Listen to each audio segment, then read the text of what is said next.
ሰላም ፋሚሊ እንዴት ናችሁ? በያላችሁበት ሰላማችሁ ይብዛ። እንኳን ወደ ጸግሽ ሪያክት በደህና መጣችሁ። በዚህ ዩቲዩብ ቻናል የሚያስቁ፣ የሚያስተምሩ፣ የሚያዝናኑ ትምህርታዊ የሆኑ ቪዲዮችን ታገኛላችሁ። ዛሬ ደግሞ የመልካም ወጣት የማይረሱ ምስክርነቶችን እናያቸዋለን። በጣም በቃ የዮናታን ከትምህርቱ በላይ ምስክርነቱ የብዙዎችን ሕይወት እንደቀየረ እናውቃለን። እስቲ ዛሬ ከምስክርነቶች መሃል አንዱን እናየዋለን። ቪዲዮን እስከ መጨረሻ እዩት። ለዚህ ቻናል አዲስ ከሆናችሁ ሰብስክራይብ አድርጉት። እንዲሁም በቪዲዮዎች መሃል ሁሌም እንደማደርገው ጥያቄ ጠይቃችሁና ሽልማት ሸልማለሁ። እዚች ጋር የምታያትን ምስል ወደ ቃላት ቀይራችሁ ኮሜንት ላይ ጻፉልኝ። ቀድሞ ለመለሱ ሸልማለሁ፣ ወይም ኮሜንቱን ራንደም አውጥቼ ሸልመላችኋለሁ። እስቲ ወደ ዛሬ ቪዲዮችን እንሂድ። ማን ነው ስም? ራጂ ብሩ። ራጂ ብሩ። ራጂ ከየት ሀገር መጣ? ከቤኒሻንጉል አሶሳ። እንዴት መጣ? መልካም ወጣት። መልካም ወጣት ለመምጣት የቻልኩት በአጋጣሚ ነው ማለት ይቻላል። ሲያስፈራ በሰራኋቸው ነገሮች ተሰስቼ ተደብቄ ነበር።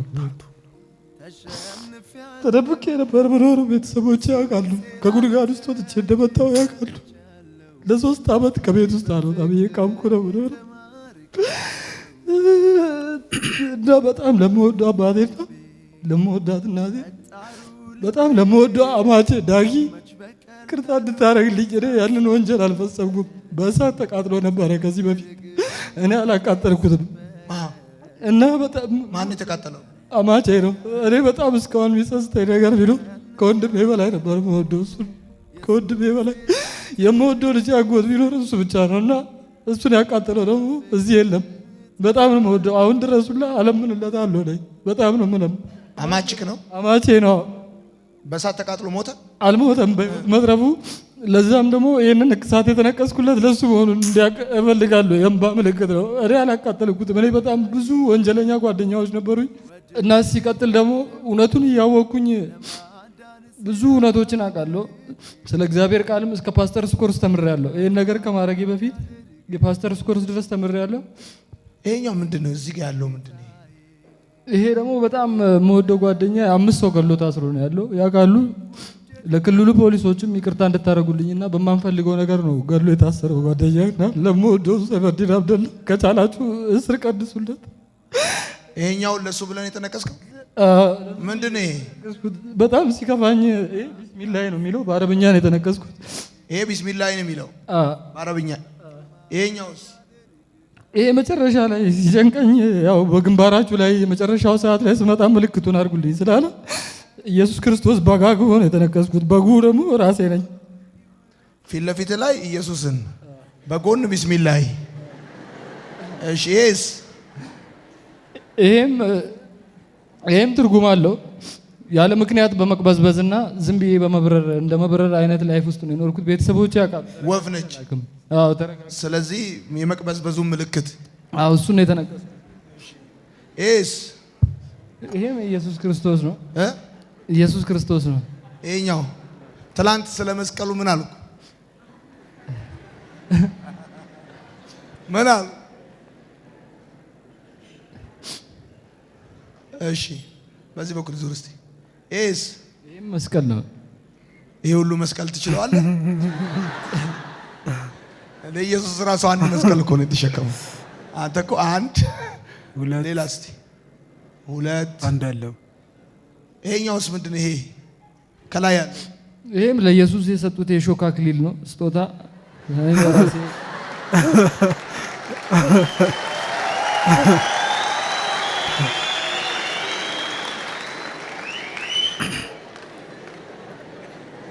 እያንዳንድ ትወጣለህ። እዚህ የተነቀስክ ጠቅላላ ትወጣለህ።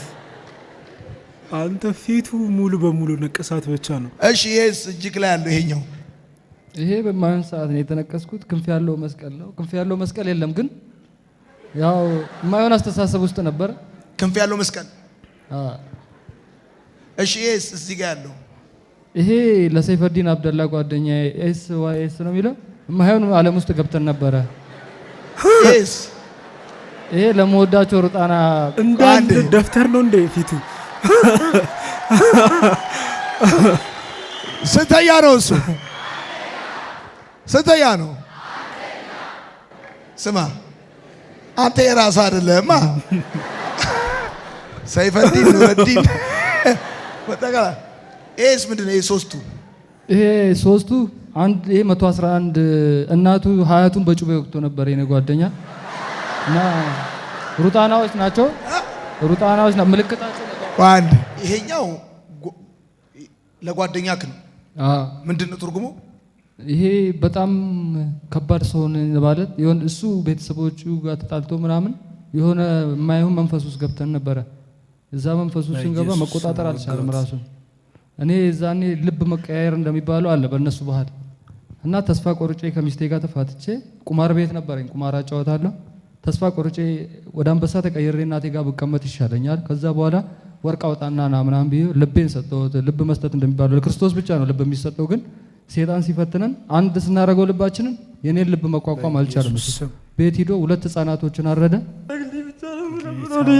አይመለሱም ግን ለሱ ቅጭላቱ ሁሌ ነው ብቻ እንደቆ ለ3 ዓመት ከቤት ወጥቼ አላውቅም። ከተደበቅኩበት ነው ወንድሜ ወደዚህ ላከኝ። ሲልከኝ ራሱ ያለ ማቅማማት ነው የመጣሁት። ቆይ አንዴ ጓደኛ ነበረክ? ማም ይባል ሰይፈዲን አብደላ። አብራችሁ ጥቅሙ ነበር? እንቅማለን፣ እንጫወታለን፣ ካርታ እጫወታለሁ። ከዛ ምንድን ነው ይሄ ልብ ማካፈል የሚባለው ነገር? ልብ ማካፈል የሚባለው የነሱ ባህል አለ። ተቀጽላ የሚባል እንጨት ኢትዮጵያ ውስጥ አለ፣ እነሱ ጋር አለ። የትዛ ቤኒሻንጉል እሱ ነው ያመጣው። ይሄ እንጨት በእንትን የመጣው መደመር በሚለው በአብይ ሰማንና እየቃምን እያወራን መደመር ማለት እንደዚህ ነው። ስለ መደመር እያወራን እየቃምን ተቀጽላ የሚባል እንጨት አለ ይደምራል ምናምን ነገር ሰው ከሰው ጋር እንደዚህ ያደርጋል ምናምን ተባብለን የቀለድን እንደ ቀልድ ነው የጀመርነው። ከዛ እኔ እሱ ነኝ ቁጭ ብዬ እማየው መንፈስ ተጠናወተኝ። እሱ ደግሞ በዛ ተቃራኒ ሰው አርዶ ገባ። 5 ሰው ፖሊሶች ነፍስን ሰጠው። እንደዛ ማለት ይቻላል። ስንት ሰው ሰጠው? ስንት ሰው አረደ እሱ? እሱ 5 ሰው ገድሏል። ታስሮ ነው ያለው። እሺ ይሄኛው ደግሞ አንድ ሌላ ልጅ ነው። ይሄ ደግሞ ለበደልኳቸው ልካሳቸው በሚል 111 ማለት የነሱ ምልክት ነው። እንደዚህ በሚላጭ ይተለተላሉ በነሱ ባህል ማለት ነው። 111 ምልክት ይተለተላሉና እሱን ለማስታወስ ያክል ነው ያረኩለት። አንድ ቁጥሩ ደግሞ አንድ ሰው ማንነቱ ራሱ ብቻ ነው መሆን የሚችለው። ክርስቶስ የሚፈልገን አንዳችን ራሳችን ስለሆነ ነው። ይሄ መስቀል ነው። ይሄ ሁሉ መስቀል ኢየሱስ እንኳን አንድ መስቀል ነው ያደረገው የተሸከመው። ምን ተረዳ ሳስተምር? ከተረዳሁት ማንነቴን እንዳገኝ ያረገኝ። በቃ ባጭሩ ማንነቴን ያገኘሁት። ማንነቴን አጥቼ ተደብቄ ስኖር ነበረ። እንዳልኩ እንደ ጠንቋይ ነበር የሚያዩኝ። አንድ ቤት ውስጥ ቁጭ ስል ራጂ ጠንቋይ ሆኗል፣ አብዷል፣ ጫት ገዛለሁ። እኔ ደግሞ በጣም ብዙ ብር አገኝ ነበረ። ቢያንስ እኔ በአንድ ሰዓት ውስጥ ራሱ ከካርታ ምናምን እንደዚህ ቁጭ ብዬ 5000 ብር አገኛለሁ። 5000 ብሩ ግን አያድርም። ይሄ እጅ ምን ሆኖ ነው? ይሄ ምን ሆኖ? ይሄ የተቃጠለው ይሄ አሽሽ ነው ነፋበት ነው። እስከምመጣስ የቃምኩት ይዤ ነው የመጣሁት። ከዛ በኋላ ግን አልቃምኩ፣ አልጠጣም። እሱ ራሱ የገረመኝ ነው። እስካሁን በፊት አትችልም ነበር? ኧረ መቼ። ስለ ዓላማ ሳስተምር ምን አልክ? ዓላማዬን እኮ እንዳገኘው ነው ያደረገኝ። ስለ ይሄ ነው ብዬ ልገልጽልህ ባልችልም። እሺ ስለ የማንነት ቀውስ እሱ ነው። አንድ የማንነት ቀውስ ደርሶብኝ ነበረ። ማንነቴ ማወቅ አልቻልኩም። እሺ ተሰበት ነበር ምነፍሰው ዝም ብሎ ሰው ታውቃለህ፣ ቁጭ ያለ ዛፍ የሚወዛወዝ እንደዛ አይነት ሰው ነበርኩ። ቁጭ ብሎ ውሃ ታጠጣዋለህ። ሱስ ራሴን እያጠጣሁት ዝም ብሎ ቁጭ የሚል ንፋስ ወደዚህ ሲመጣ ወደዚህ ማለት ነው። እሺ እንትንስ አስተምር፣ ስለ ሱስ አስተምር ስትል አንከሳት። ስለ ሱስ ስታስተምረኝ ደግሞ ሱስ አንድ ብቻ እንዳልሆነና ብዙ አይነት ሱስ እንዳለ ተረድቻለሁ። ሱስ የግድ ጫትና አሽሽ ምናምን ሲጋራ ቡናም አይደለም። ብዙ አይነት የውስጣዊ የሆኑ ሱሶች አሉ። አመለካከት ሱስ አለ። ለሰው ልጅ ያለ አመለካከት አለ። ለራሴ ያለ አመለካከት ሱስ አለ። ብዙ አይነት ሱሶች እንዳሉ አስረድተኛል። ማንነቴን ግን ባጭሩ ማንነቴን እንዳገኘው አድርገኛል። ማንነቴን አጥቼ ዝም ብዬ የምኖር ሰው ነበርኩ በነፋስ ላይ። እሺ ማንን ይቅርታ መጠየቅ የምትፈልገው? በጣም ይቅርታ መጠየቅ የምፈልገው በጭንቀት ላስጨነቅኳት እናቴ ጽጌ ያማረ ይቅርታ ልጠይቅሽ እፈልጋለሁ። እያወቅኩ ሁሉንም ነገር እንደ እብድ አውቄ ምንም እንደማያውቅ ሰው አብዷል ብሎ ነው የሚያስቡት። እዚህ እስከምመጣ ድረስ ጤነኛ አልመስላችሁም። አሁን ራሱ ግን ያንን ሁሉ ነገር የማደርገው አውቄ ነው እንደዚህ የማደርገው። በቃ አላ ተስፋ እንዲቆርጡብኝ የማደርገው ራሴ ነኝ። ለምን ያ ባደረገው ነገር ጓደኛዬ ባደረገውም ነገር ተጸጽቼ ነበር። ትላንትና ደግሞ ስታስተምር አጉል ንዴት ማብዛት፣ አጉል ነገር መጨናነቅ፣ መናደድ ኃጢአት ነው። እሱን ስለተገለጠልኝ ነው ይቅርታ ለማለት የፈለኩት። አባትነስ አቶ ብሩንም ይቅርታ ማለት ፈልጋለሁ አባቴን። ታላቅ ወንድሜ ደግሞ በተለይ ያወቁኝ በጣም ያስጨነቅኩት ታላቅ ወንድሜ ነው። በጣም ይወደኛል። እሱ ይጨነቅልኛል፣ ግን እኔ ቦታ ልሰጥ አልቻልኩም። ይሄ ጥርሴን ሁላ ያወለቀኝ እሱ ነው። ስራ የረበችኩት መቶክ ስራ ምን ይሰራ አላደረገውም። በቃ በሆነ ነገር በቃ አስጨንቀዋለሁ። እሱ ስራ መስራት ነው የሚፈልገው። እሺ እና ታላቅ ወንድሜን ለዳግም እኔ አላደረኩትም ያን ነገር። የከተማው ሰውስ?